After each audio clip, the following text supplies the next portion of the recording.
Depois desse contato, passou algumas horas, esse meu amigo lá de Curvelo, ele me ligou dizendo que estava doente e me convidou para ir na casa dele. Eu fui, cheguei em Curvelo, de lá visitei minha tia, voltei para a casa dele.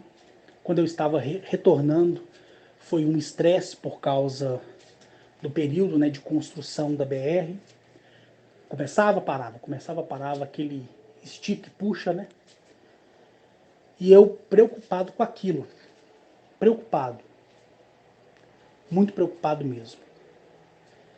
E eu procurando um jeito de poder localizá-lo e matá-lo remotamente, né?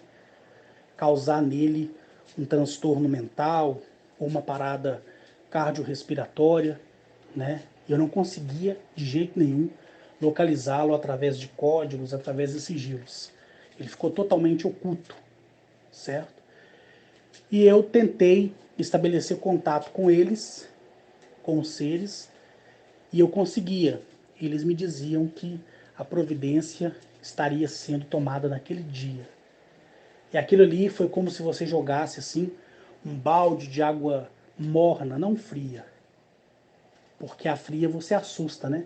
Aquele balde de água morna e dá aquela sensação, depois da água morna no seu corpo, a brisa vir e te dá aquele frescor, né? Muito mais aprimorado. E com isso eu ali na BR-040,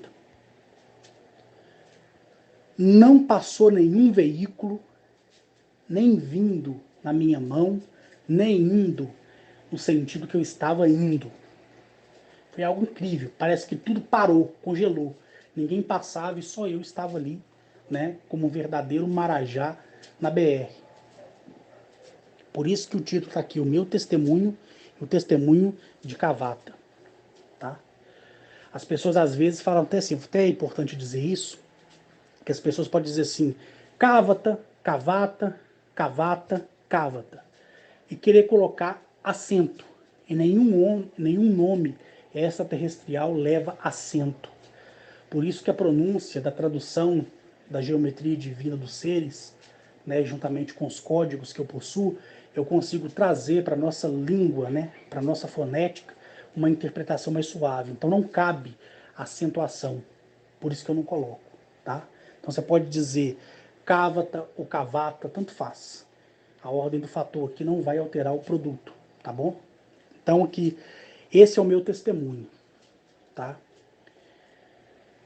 Eu andando assim, sem que eu pisasse no freio ou colocasse uma marcha reduzida, nada, absolutamente nada. O céu, ele estava um céu azul de brigadeiro, né? Porém, com algumas nuvens bem rasteiras mesmo. Sabe aquele céu azulado com aqueles resquícios de nuvem? Daquele jeito, né? Para quem tem dificuldade de entender, imagina um céu totalmente azul. Aí passa um avião voando na altitude de cruzeiro e começa a soltar, né, aquele vapor, aquela fumaça, aquela condensação, e você vê aquele rastro lá que é deixado pela ponta da asa, outrora é pela turbina do jato, né, do avião. Depois que ele passa, não fica aquela nuvem, aquela fumaça que se dissipa, a magnitude do azul é mais ou menos aquilo ali que estava no dia. Mas ao contrário do avião, era as nuvens mesmo.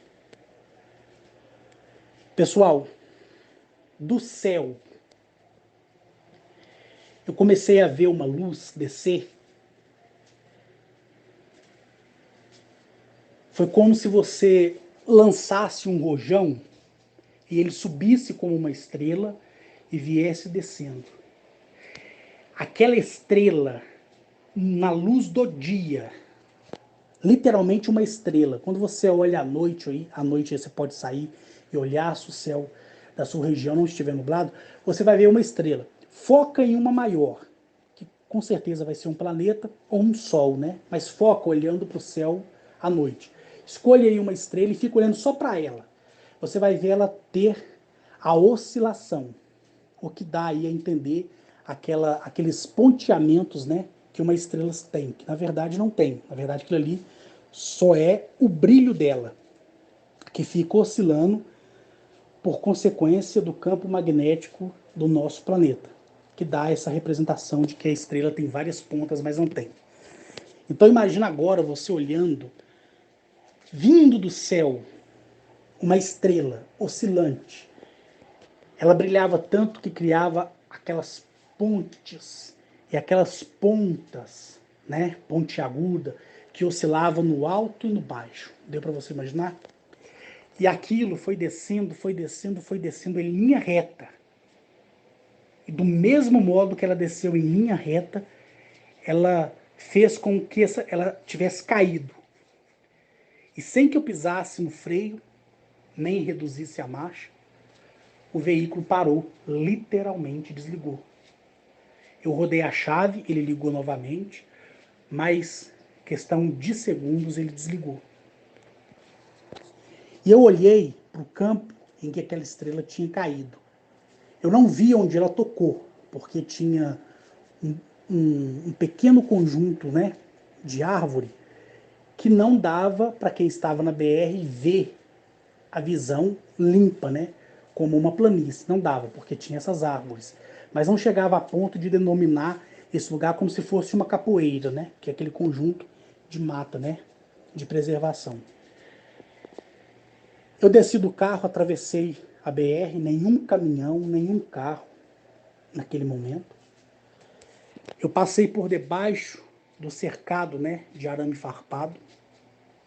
Desci uma descida assim um pouco íngreme, com um pouco de barranco. Desci, deixei inclusive o carro aberto e fui caminhando na direção. Eu olhei para a BR, nenhum carro passava, nada.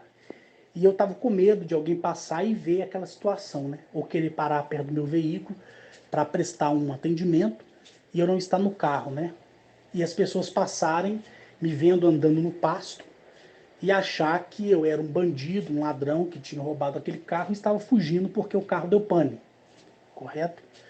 Então criou-se essa preocupação na minha mente. Eu fui andando, andando. Quando eu cheguei próximo e eu olhei para a BR, eu vi só a BR limpa, né? E a cerca ao longe, eu vi lá o carro pequenininho. Quando eu olho, isso olhando na minha retaguarda, mas quando eu olho para frente, aí eu vejo aquele objeto brilhando. Ele se posicionou atrás de uma árvore muito grande, com o tronco muito denso, muito extenso, né? Bem rústico mesmo, né? Quando eu olhei atrás daquela árvore, mais ou menos assim uns 2 metros longe dela, mas porém fazendo uma margem por trás, que eu olho, eu vejo aquele objeto esférico brilhando, aquele brilho não incomodava a minha vista, e o brilho que procedia dele não era o brilho do sol refletido naquele equipamento, nada, não era nada disso. Nada, nada, nada disso. Absolutamente nada. Absolutamente nada. Então, o que aconteceu? Aquele objeto, que era uma única esfera, sólida, inteiriça, ela se desfragmentou em várias outras esferas. E no meio daquela esfera, eu vi uma criança que ela tinha, no máximo, uns 8 centímetros. Bem pequenininha mesmo. Branca, branca, branca. Muito branca mesmo. Quando essa esfera maior, ela se quebrou em diversos pedaços de esferas pequenas, como bolinha de gude, que é o que eu posso usar para trazer essa representação, aquela criança ela ficou no meio daquelas várias bolinhas. Então ela já não era mais uma única esfera. Ela era uma esfera dividida em várias outras, que eu também aqui não sei até a data de hoje, dia 15 de março de 2020, quantas esferas formava aquela esfera inteiriça. Eu não sei precisar.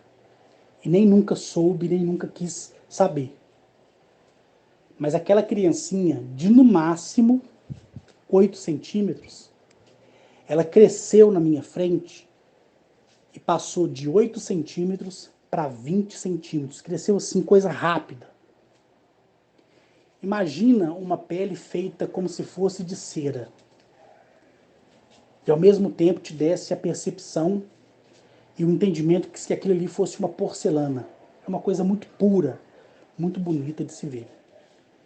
Quando ele tomou a proporção e não tinha órgão sexual e nem umbigo, não tinha umbigo como não tem até hoje, e nem órgão sexual. Sabe aquelas bonecas de plástico, ou aqueles bonecos de plástico fabricados na década de 90, 80, que você olhava, você só entendia o gênero do boneco quando você olhava pela roupinha do boneco, ou pelo cabelo, né, do boneco, quando era boneca, ou às vezes aquela boneca que era careca, né, mas você não tinha ali um órgão sexual representando aquele boneco. Então, daquele jeito, liso, se eu colocasse as minhas mãos entre as pernas, não iria ver uma vagina nem um pênis, como até nos dias de hoje. Então, ele ficou de pé, tendo já os seus 20 centímetros. Ele flutuou na altura, assim, da minha visão. Ele ficou olhando dentro dos meus olhos e ele falou num dialeto que eu tinha sabido, né, através de Agnachete, aquele dialeto, ele era exclusivo do criador dessa dimensão e dessa densidade. Mas aqui eu não estou dizendo que foi o criador que esteve ali. Não. Quem acompanha os meus relatos aí, viu eu dizer aquele dia em que aquela nave gigantesca, né, de 35 mil quilômetros de comprimento por 19 mil quilômetros de altura, que está posicionada atrás do nosso Sol, ter vindo, né, de uma outra região, que eu trouxe em explicação para vocês. Então vocês lembram que eu falei que uma das filhas do arquiteto de tudo, né, deste céu, dessa dimensão, dessa densidade, conforme eu já deixei explicado nos meus vídeos também, veio e me pegou para si. Quem lembra disso, né? Então guarda isso aí, para você entender. E você vai conseguir montar o quebra-cabeça de tudo. E por que que a minha atenção junto aos seres me deu, né, o entendimento de tudo isso que hoje eu sou e que entendo por eles. Por isso eu sou uma pessoa que tenho momentos felizes e sei fazer dos meus momentos dias melhores, né? Por isso que eu sou assim. Então aquele ser, que eu aqui não vou dizer o nome e nem vou procurar uma tradução para o seu nome na nossa língua, não vou fazer isso, tá? Ele, ao meu nível de olhar, ele olhando para mim, ele disse para mim assim: olha, filho de Leape, eu fui enviado para poder cuidar de tudo que você tem e de tudo que você representa. Tudo.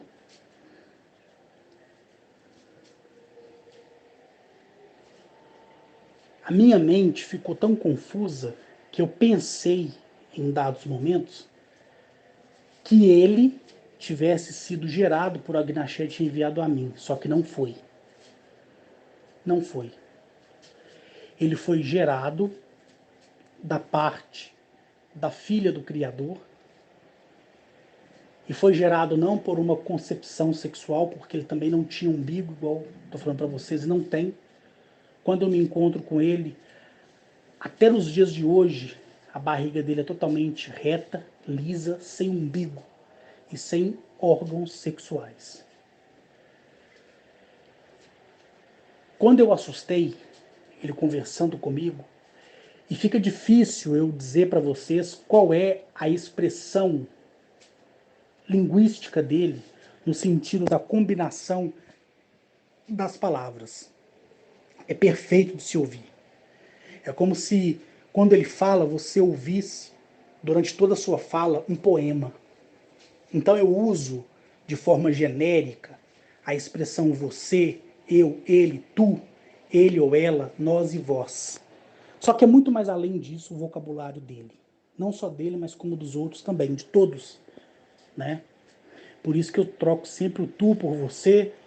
Às vezes, como mineiro, um bom mineiro faz, né? Dizer você também, né? O ai, trem, não é verdade?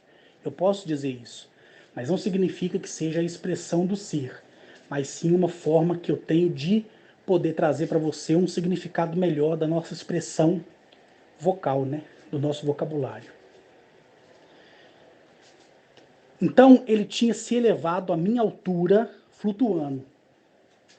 Quando ele desceu e não tocou no chão, ele já tinha aproximadamente, pela minha percepção de medida, por ter sido um caçador e ainda ser um caçador, né? Um atirador de elite que sou, e ninguém tira isso de mim. Então eu tenho a noção de distância, profundidade, altura, comprimento, largura, né? Eu tenho tudo isso. Quando eu olho, ele já estava com aproximadamente 40 centímetros. E aconteceu uma coisa que eu fiquei tão impressionado, é que quando ele andava, mesmo sem colocar os pés no chão, as esferas, que são os elementos que compunham em unidade a única esfera inteiriça, sem rachadura, sem abertura, sem fissura, sem risco, sem nada, e se desfragmentou nessas centenas ou milhares ou centenas de milhares de esferas, porque era muita. E se eu for dizer aqui quantas são, ao meu ponto de vista, não que seja, mas se eu for dizer, eu diria que devesse ter aproximadamente umas 50 mil bolinhas de gude ali, espalhadas naquele gramado, perto daquela árvore. Então, quando ele caminhava, ele não estava caminhando no ar, no sentido de estar voando, não. Ele caminhava, porém, eu sabia que os pés dele não tocavam o chão. Porque na mesma grama que eu passava, e o pasto estava alto por ter havido chovido, né? Meses antes, o pasto estava com a grama alta. Então, a grama ela estava assim, um pouco acima do meu calcanhar. E quando ele caminhava, a grama não se movia. Então por isso que eu sei que ele não estava pisando no chão. Só que essas centenas e milhares de esferas, né, iam ao redor dele como se ele fosse um imã e aquelas esferas, sendo de ferro, o acompanhasse. E se não se bastasse isso, as esferas entravam dentro do corpo dele. E à medida que as esferas entravam, ele crescia. Então eu vi ele com 8 centímetros, ele se elevou diante dos meus olhos com 20 centímetros, quando desceu para o chão, sem tocar o chão, tinha 40. Durante a caminhada ele foi chegando meio metro, 60, 70, 1 metro, 1,10 m, 1,30 m, 1,50 m, 1,60 m. Ele tem hoje exatos 1,90 m de altura. E todas aquelas esferas entravam por debaixo da sola do pé dele. Porque ele caminhava, as esferas acompanhavam, e eu achava que era só uma questão de magnetismo mesmo. Só que eu via que quanto mais a gente aproximava da estrada, quanto mais a gente aproximava, menos esferas estavam acompanhando ele. O que era muito se tornou pouco. E ele ficou totalmente nu. Imagina o corpo de um atleta, de um homem. Deixa aí o seu machismo de lado. Se você for preconceituoso em relação a isso, feche os olhos e nem pense. Mas para as mulheres, né? que gostam de um corpo masculino, imagina um corpo atlético perfeito, porém sem órgão digital, eu ia falar órgão digital, né? Sem órgão sexual. Imagina? É daquele jeito. Não tinha vagina, não tinha pênis, como até nos dias de hoje não tem. Eu vi cílios, sobrancelhas, cabelos crescer. E a fisionomia dele se adequar à fisionomia humana. Lembrando que aquela criança, mesmo pequena, com 8 centímetros, ela tinha porque foi o passado que hoje guardo na minha mente daquela visão que tive. É real, naquele momento que aconteceu. Aquela percepção de porcelana. Não tinha muita curvatura na bochecha, no queixo, não tinha o arredondamento craniano, os braços totalmente proporcionais, mas não tinha aquela parte roliça dos braços de um recém-nascido. Por mais que um recém-nascido venha nascer com 30, 40 até, né, 60 centímetros, dependendo da condição da mãe, algumas crianças prematuras nascem com 17, 20 centímetros, né? Então você imagina uma criança recém-nascida, porém não enrugada, como nasce os nossos filhos, né? Os seres humanos, através de um parto prematuro ou não. Imagina nascer perfeito e a pele se assemelhar à porcelana de tão branco que é. E lisa, sem nenhuma cova, sem nenhuma ruga, nada. E só depois esse ser vai se desenvolvendo, se desenvolvendo, se desenvolvendo. É a coisa mais linda e mais magnífica que você possa sequer compreender, né? Eu me lembro que eu pedi que ele corresse comigo e ele ficou me olhando assim como se ele fosse uma pessoa que estava começando a assimilar a linguística, porque toda a informação que tem, mas para aquela época tinha até aquele momento, no meu cérebro, em relação à preocupação de alguém ver, em relação de algum carro vir no contrafluxo, ou de alguém em algum lugar ver, ele assimilou o medo humano, o pouco de inteligência que eu tenho, a preocupação. Ele pegou dados desde o meu nascimento, tudo que eu vi, tudo que eu ouvi, todo o sofrimento, todas as decepções, né? Ele pegou tudo aquilo e arquivou só olhando para minha expressão de gesticulação, de olhar, de pânico, que eu dizia para ele: vem, vem, vem, vem rápido, vem rápido, vem rápido, porque ele estava nu. Eu atravessei o arame farpado, passando por debaixo, as costas da minha camisa, que era uma camisa de malha poliéster, ela agarrou um pedaço na cerca e rasgou. Rasgou. Quando eu vi ele me olhando, ele do outro lado da cerca, você acha que ele baixou, se curvou para poder atravessar como eu? Não. Ele simplesmente atravessou o arame farpado como se aquele corpo material dele, biológico, não existisse. Eu corri com ele para o carro, dei a volta. Quando eu dei a volta para abrir a porta do carona do passageiro de trás, ele já estava dentro do carro, sentado atrás do banco do motorista. Sem que a porta abrisse, ele simplesmente chegou e sentou. Eu fechei a porta, dei a volta, entrei dentro do carro, olhei ele pelo retrovisor interno do carro, né? Ele ficou me olhando, os olhos dele mudavam para o laranja, para o verde, para o azul, para o preto, para o castanho, para o cinza. Assim, como se os olhos dele fosse uma lâmpada multicor. Nunca vou me esquecer disso. Por isso que eu sempre fui firme naquilo que eu falo. Por isso que eu nunca me importei e não me importo, sabe? Com nada que falem de mim ou que planejam de mim. Não importo. Essa é a minha história, isso faz parte de quem eu sou. É uma experiência ímpar, ímpar, ímpar. E uma coisa tão incrível, eu falei para vocês que de acordo com que vocês fossem amadurecendo, a maioria aí me conhece desde 2016, né? Outros me conhecem bem antes, mas num sentido geral, eu falei que de acordo com o tempo, vocês iam amadurecendo e eu ia contando para vocês muito mais experiências, né? Eu me lembro que eu fiquei assim tão transtornado que eu parei o carro de novo.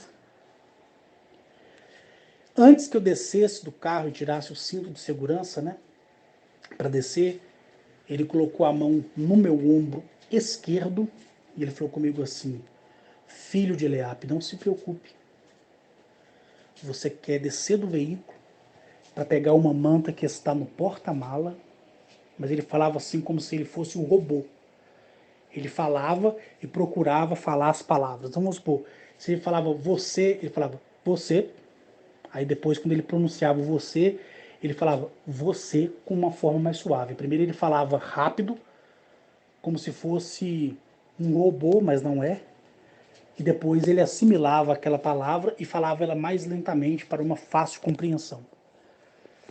Enquanto ele conversava comigo, ele enfiou a mão dele com o braço direito, porque o braço dele esquerdo, a mão dele estava no meu ombro esquerdo, né? Ele enfiou, ele virou assim de lado e enfiou a mão através do banco do carro, pegou a manta, trouxe ela pelo mesmo lugar que ele enfiou o braço, sem fazer nenhum. Nada, não rasgou, nada. O banco ficou intacto, mas ele puxou aquela manta, como se fosse um ilusionista. E ele foi e se enrolou na manta. Por quê? Porque ele sabia que eu queria desembarcar do veículo para ir no porta-mala, pegar essa manta e jogar sobre ele. Por quê? A gente já estava chegando no perímetro urbano. E no perímetro urbano, você tem um ônibus de transporte coletivo.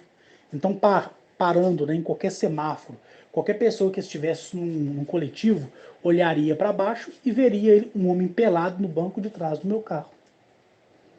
Então, ele se envolveu com essa manta. Então, ele assimilou as roupas do nosso mundo, o que eu tinha visto de roupa durante a vida, as roupas que eu usei, camiseta, regata, outros tipos de camiseta, camisa polo, camisa de malha, camisa de gola V, camisa social, ele assimilou. E só com o poder da mente dele, aquela manta grossa se transformou numa camisa e numa bermuda.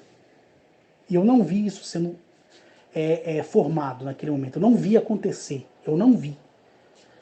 Simplesmente, eu olhei no retrovisor, eu vi ele só do pescoço para cima. E quando eu parei para tentar respirar um pouco, porque eu queria assimilar, porque ver as coisas fora do mundo é muito fácil. Você já vai preparado, né, de uma forma indireta pelo que você vai ver ou experienciar. Agora, ver acontecer dentro do seu mundo é diferente, né? É diferente. E com isso, eu olhando aquilo, parei de novo o carro, na entrada de um posto de gasolina, levei o carro até uma loja de conveniência. Eu estava trêmulo, nervoso, pensativo, pensativo. E quando ele olha para mim, ele novamente fala. Em nenhum momento ele me chamou de Carlos, nem de Henrique, nem de soldado, nem de capitão, nem de general, nem de filho de Sírios, não. Ele só me chamava de filho de Eliape. Filho, em outras palavras, da terra. É isso que ele falava. Quando eu desci do carro, eu falei com ele, olha, não saia do carro da mesma forma que você entrou. E nisso tinha um frentista me olhando. Tinha uma moça que estava com aquela maquininha, né, para passar o cartão, me olhando também. E eu saí, e se fosse nos dias de hoje, podia falar que aquele ali era um passageiro e eu era um motorista de aplicativo, né? Porque eu estava no meu carro, ele estava no banco de trás, eu saí, depois de ter conversado com ele, pedindo para ele não sair da maneira que ele entrou, ou seja, atravessando a lataria do carro. Eu saí e mesmo assim, com medo dele não respeitar o meu pedido, eu já meti a mão na maçaneta do carro e quando eu abri, ele estava sentadinho, aí que eu vi a roupa dele, a camisa e o short feito da minha própria manta. O que era manta se tornou camisa e short. Aí eu fiquei mais apavorado. E o interessante é que não tinha costura nas junções da manga, da parte do ombro, essa parte aqui embaixo do trapézio. Não tinha costura, nem bainha, nada. Sabe? Ele saiu descalço, o pessoal olhando. Entrei com ele na loja de conveniência, certo? Pedi um café expresso para mim. Ele foi nas prateleiras e olhou todos os biscoitos, olhou chips, foi no freezer, né? Olhou iogurte, leite, olhou tudo, tudo que você pensar. Voltou, foi na seção de salgados, né? Olhou coxinha, pastel, pão de queijo, pedaços de bolo. Ele só olhou, não comeu nada e nem bebeu café. Ele só olhava. Só olhava. Aí uma moça virou para mim e falou comigo assim: ele tá com você? Eu falei: sim, ele tá comigo. Aí ela falou comigo assim: ele é o que seu? E ela tremia. Só que ela tremia não é porque ela sentia que ele era uma pessoa como é até hoje excepcional, não. Pela beleza masculina dele. A expressão facial, a perfeição que acredito ela nunca ter visto em revista nem em novela nenhuma.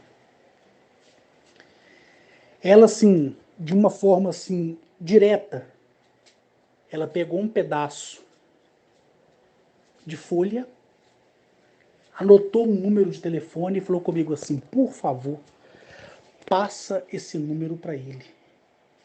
E ela tremia, ela me mostrava assim a mão dela. Eu lembro que ela estava com um anel aqui no dedo do meio, né? Com um anel no dedo indicador e com um anel no dedo polegar. Ela tremia. Ela falava assim: eu nunca vi homem tão lindo assim. Todas as mulheres ali da loja de conveniência, o homem que estava lá como frentista, o gerente do posto, a mulher que estava com a maquininha para passar o cartão na mão. E naquela época você passava o cartão pela tarja, não pelo chip. E dentro da loja tinha ainda aquela máquina que você colocava o carbono, a folha, o cartão no meio e você mandava a máquina para frente e para trás e copiava seu cartão. Quem lembra disso, né? E ali todo mundo foi para a loja de conveniência só para olhar ele. E ele aproveitou a oportunidade, fazia a varredura mental de cada pessoa para saber desde o nascimento até o momento que aquela pessoa estava ali, para ele aprender a ter um comportamento humano, para ele não ser uma pessoa excepcional, além da beleza dele comum, né? Mas para não indicar assim, é um homem perfeito demais. Na aparência, perfeito demais. No comportamento, você não consegue saber se ele é humano ou se ele é um alienígena. Sabe? Nada. E tudo que ele via e vê até nos dias de hoje, mas não tanto, sempre com a mesma frequência. Olhava, assimilava, aprendia e praticava. Tomei o café, paguei em dinheiro. Quando fomos para o carro, ele não quis sentar no banco de trás, ele já foi para o banco do passageiro na frente e sentou, colocou o cinto de segurança, me chamou aí, me dizendo assim, vamos, vamos, vamos, eu preciso resolver muitas coisas. Foi isso que ele me disse. Simplesmente assim. Aí naquele momento eu fiquei como sendo o subordinado dele, né? Eu fiquei pensativo, apreensivo, com medo ao mesmo tempo, porque há minutos atrás ele era um ser de 8 centímetros. Naquele momento já era um homem de 1,90 m. Fui dirigindo. Quando chegou a um determinado ponto, chegando ali no bairro Gutierrez, né, passando ali pelo bairro Santo Antônio, na Avenida do Contorno, né, para passar ali debaixo da trincheira, para entrar ali na rua Cônego Rocha Franco, debaixo da passarela, né, que agora já não tem mais saída, não tem entrada, agora é só uma rua sem saída, mas naquela época tinha uma entrada. Depois que eles fizeram a passarela, aí, para quem vem da rua Cônego Rocha Franco, chega ali ao final da rua, né? Aí já começa a contorno. Chegando ali no Santo Antônio, rua da Bahia, no final da rua da Bahia, com a rua do Contorno, próximo à primeira delegacia distrital, no começo ali da rua Carangola, ele colocou a mão no meu braço direito e falou comigo assim, deixa eu dirigir. Parei o carro ali na esquina da Espírito Santo com a Contorno, desci do carro, ele só saltou de um banco para o outro, dei a volta, entrei, olhei, ele fez todo o procedimento e dirigiu o carro sem mesmo que eu falasse onde eu morava, onde eu estava e tudo mais. Para onde eu iria ir, porque já tinha feito a varredura na minha mente, que sabia tudo da minha vida. Absolutamente tudo. Ele conduziu o carro, chegou na porta, o porteiro abriu o portão, entramos para a garagem, ele saiu do carro, chamou o elevador e ele disse assim, depois eu quero que tu me leve em uma loja para comprar roupas para mim. E isso eu fiz no dia seguinte. Então eu não precisei ensinar ele nada. Nada.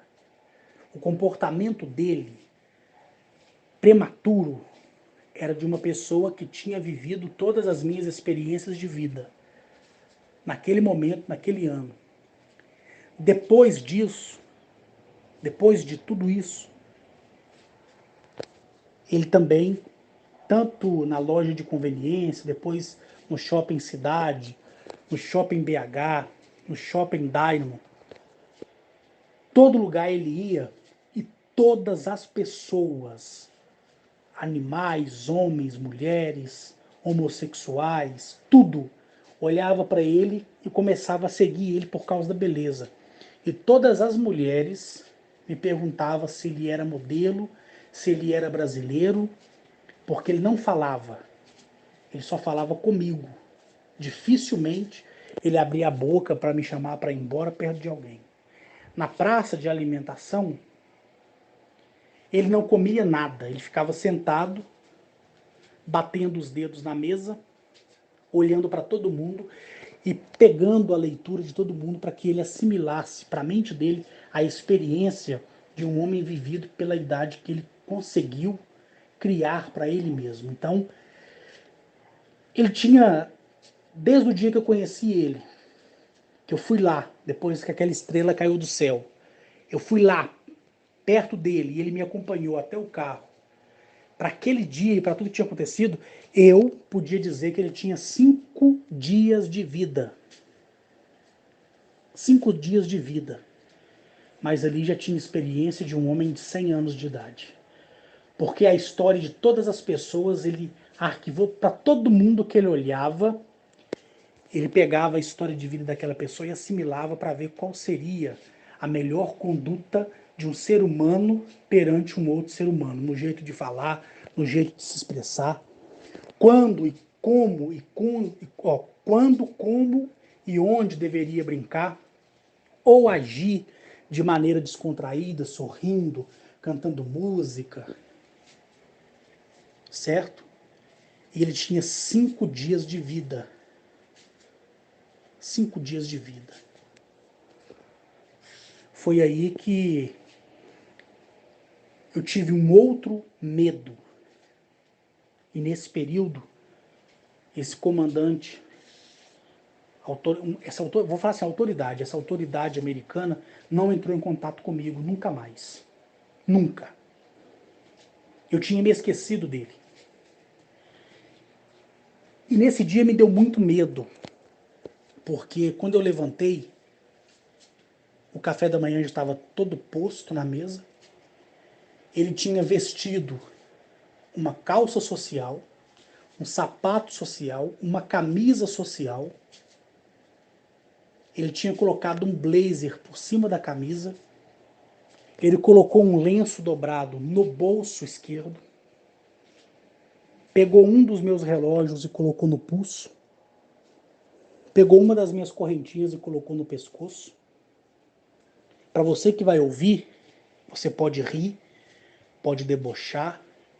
Só que lá no fundo, hoje, amanhã ou depois, ou a partir do dia que você ouvir isso que eu estou te dizendo, mesmo sem te conhecer, vai chegar um dia da sua vida que você vai pensar nisso, ainda que você tente esquecer. E aí você vai perceber que isso fará sentido para a sua vida nos dias que estarão por vir para você. Tá? Eu olhei para ele e eu senti medo. Não perguntei para onde ele ia ir. Para onde você vai? Mesmo eu, né?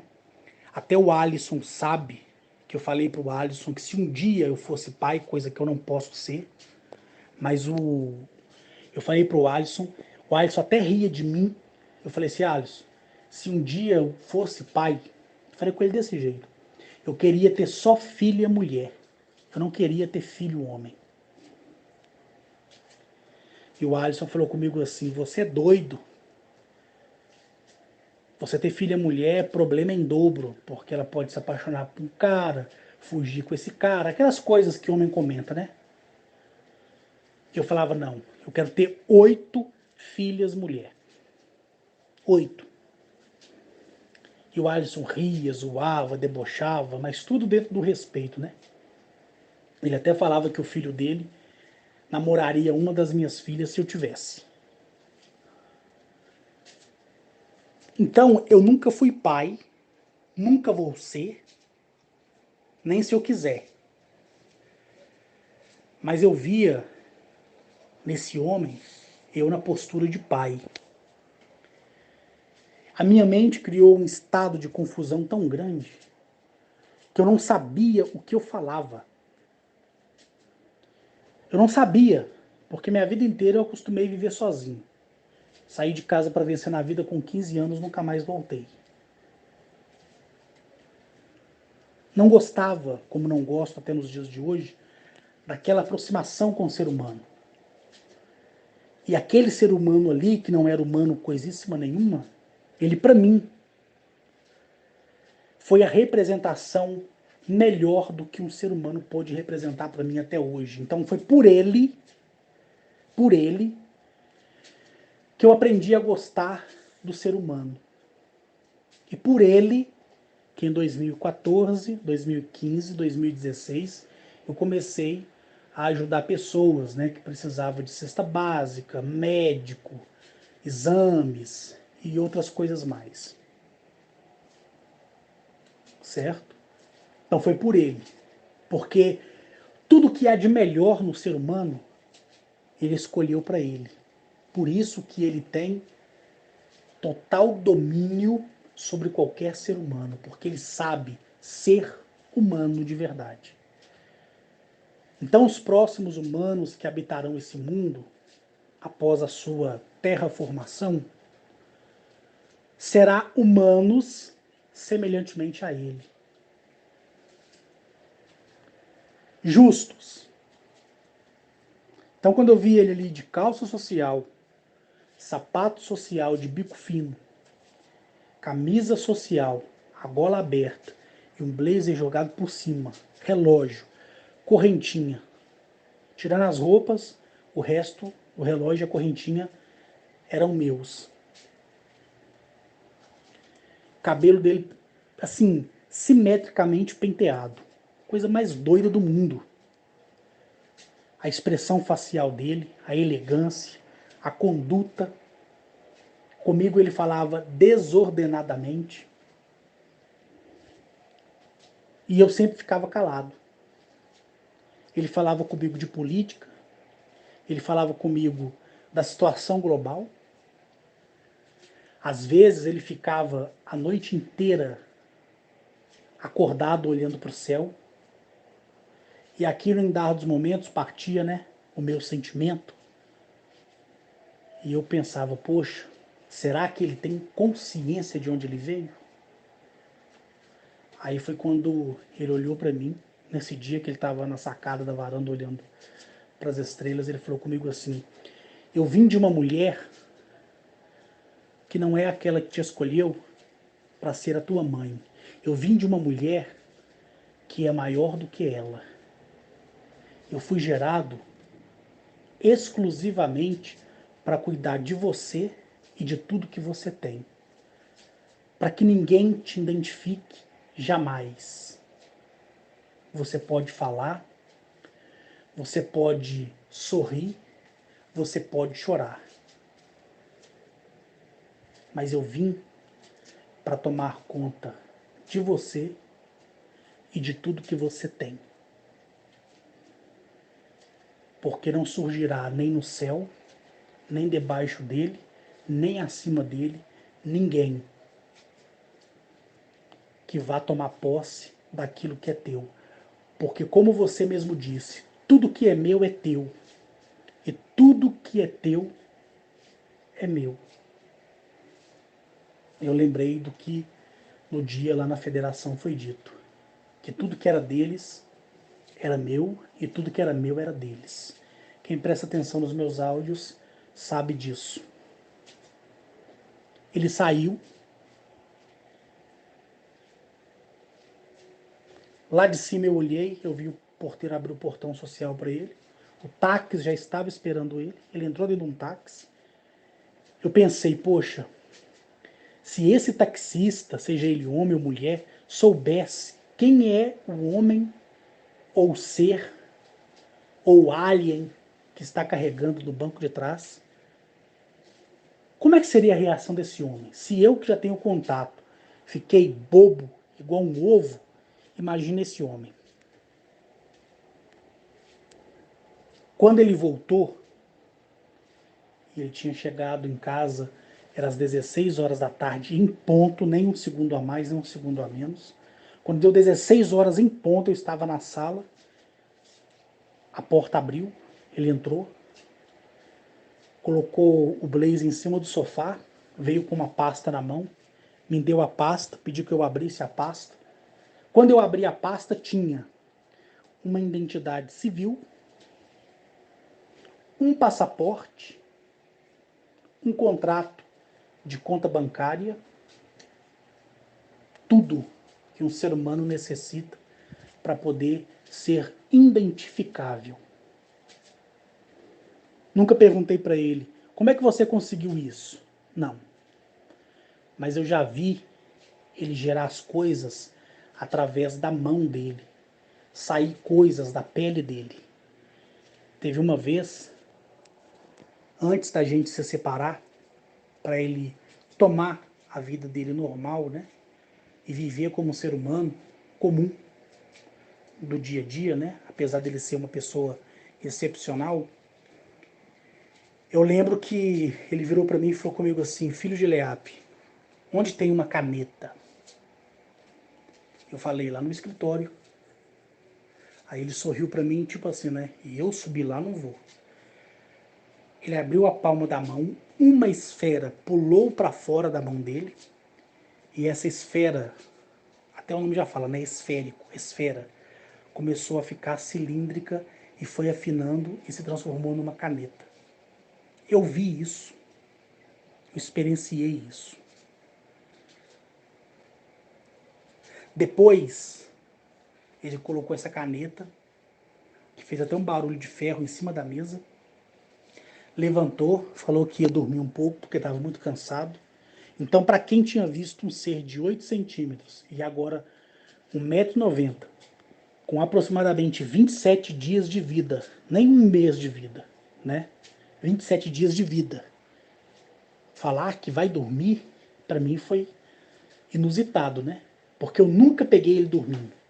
Sempre ele estava deitado, olhando para o teto, ou em pé na sacada da varanda desse antigo prédio que eu tinha, olhando para as estrelas. Eu nunca vi ele assim, de olho fechado, para falar, ah, te peguei, ó, você está dormindo. Nunca. Nunca. E ao todo ele ficou comigo 77 dias. Depois disso, ele passou só a me dar a assistência que eu preciso.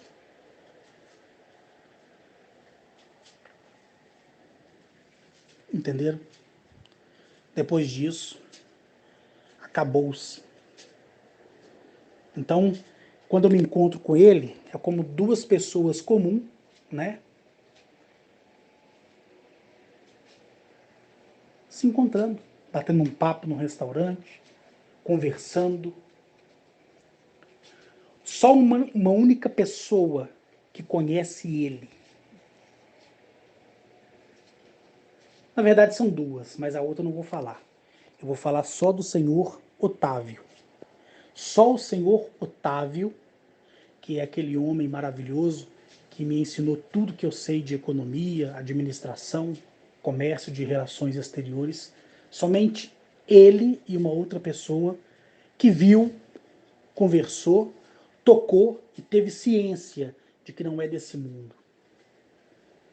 Só, mais ninguém. E eu jamais posso virar para você aqui que está me ouvindo, que já me conhece, ou que está me conhecendo agora, ou que vai me conhecer amanhã, e dizer, eu te prometo que você vai conhecer ele. Porque que é ele que marca os encontros. E tudo que eu preciso, ele resolve. Tudo. Ele foi mandado, humanamente falando, para ser um assessor meu. Porque se fosse para encarar o mundo da maneira que o mundo é, eu teria perdido tudo que eu tinha ganho. Tanto é que depois que eu ganhei vários outros prêmios, né, de loteria, quem recebeu para mim foi ele. Poucas vezes eu ia receber, mas na maioria ele que recebia, porque é ele quem assinava atrás do bilhete o nome dele e o CPF dele. Então o bilhete passava a ser unicamente de um único indivíduo. Então eu tinha dito para vocês, e muitas pessoas já tinham desconfiado, né? E falaram, Carlos, você conta suas histórias em outros mundos, conta a sua experiência aqui, porque eu sonhei que uma pessoa, um homem, que foi colocado como um fiel amigo seu, a quem você devesse toda a confiança, tinha sido colocado no mundo para te ajudar. Eu falei, poxa, nunca comentei isso com ninguém, a não ser as pessoas que sabem, né? Que é o Otávio e uma das pessoas, e as outras agora são vocês. Então como é que essa pessoa do grupo sonhou isso sem eu nunca sequer ter mencionado isso, né? Aí depois eu me senti na obrigação um dia conversando com Eli e com o Rosênio, não faz muito tempo. Conversei com eles, contei parcialmente para eles, não com todos os detalhes que aqui estou contando para todo mundo. e prometi a vocês que eu contaria mais coisas, né? Então é isso aí. O próximo áudio aqui agora, porque esse já vai ser enviado automaticamente, porque já vai para 1h55 né? Então, como eu vou estar agora em Juiz de Fora para resolver algumas questões, provavelmente não vai ter áudio e vídeo. As pessoas que vão me encontrar lá podem querer tirar foto, às vezes pode querer me gravar falando, né? Aí já é uma coisa diferente, né? Não é algo que eu vou fazer para enviar para vocês não, tá? Então por isso que eu estou gravando esses áudios, eu vou terminar no outro, tá bom? Então eu já vou enviar esse áudio aqui e vou gravar um outro.